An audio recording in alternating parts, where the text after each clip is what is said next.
So, got a couple plants in here that are still doing good.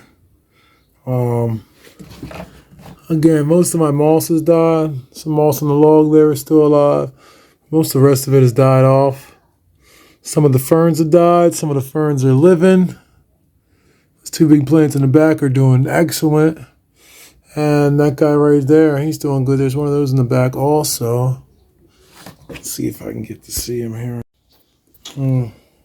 That little guy in the back, we got one in the back over there. He died, so everything else seems to be doing pretty decent, I guess. First one, 3 months in.